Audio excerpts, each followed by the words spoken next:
Hi, I'm Felipa, and today is officially day 100 out of 365 days of reading the Bible every day for a whole year's time.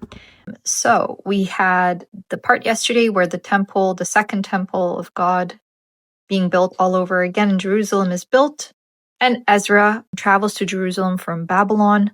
So, he goes and essentially was a ready scribe in the law of Moses, which the Lord God of Israel had given. And the king granted him all his requests according to the hand of the Lord his God upon him. And he has other people that go along with him. And it says that he came to Jerusalem in the 5th month, which was in the 7th year of the king.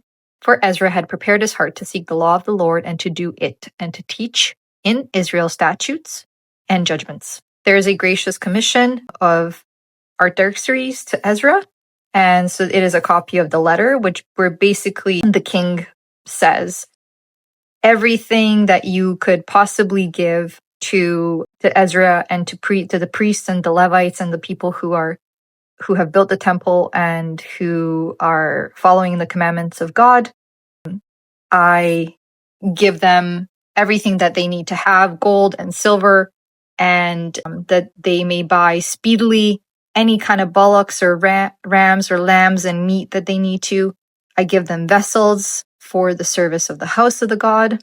And I decree to all the treasures which are beyond the river, that whatsoever Ezra the priest, the scribe of the law of the God of heaven, shall require of you, it be done speedily. So Ezra has the full support of the king.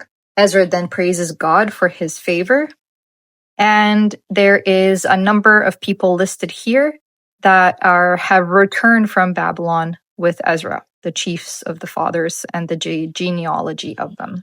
And then this last couple of sections here, we basically have that there was Ezra saying, "Then I proclaimed a fast there at the river of Ahava, that we might afflict ourselves before our God to seek of him a right way for us and for our little ones and for all our substance.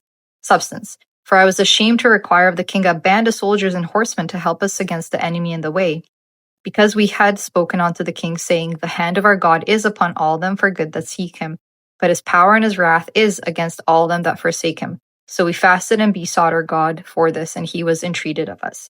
So first time in the Bible where I'm seeing this kind of like language saying I. So it's somebody's account of what had happened at that time. So Ezra is talking about his journey, being the scribe and speaking of God's commandments. Ezra then commits the treasury to the custody of the priests.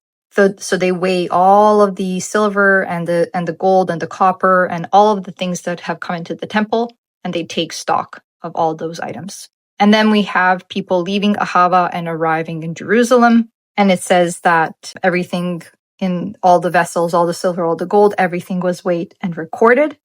And it says also the children of those that had been carried away, which were come out of the captivity, offered burnt offerings unto the God of Israel.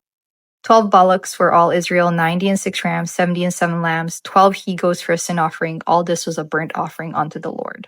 And so we essentially end on this part where people are together in Jerusalem. Ezra is their kind of fearless leader in a way. We have all of the priests, the Levites, everybody coming along together and continuing to follow in God's commandments and building up essentially this religion and buffing up the spirituality. So tomorrow is day 101. And I will let you know what I learned when I start on chapter 9, where Ezra mourns because of Israel's apostasy. Thank you for listening.